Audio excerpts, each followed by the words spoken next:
So test natin yung acceleration ngayon ng Prodigy from standstill, coming out from a stoplight.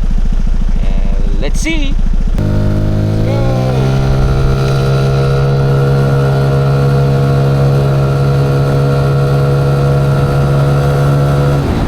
Well, from standstill, from 0 to 60, medyo maliksi siya.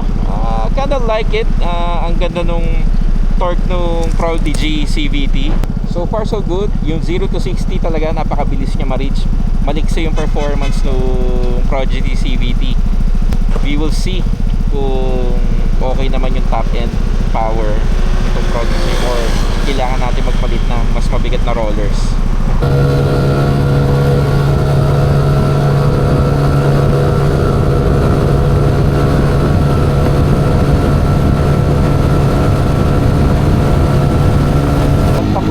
Matest yung Prodigy CVT.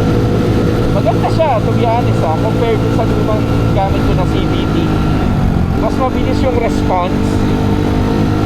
Yung 0 to 60 nya very flawless. Ang bilis, damba agad.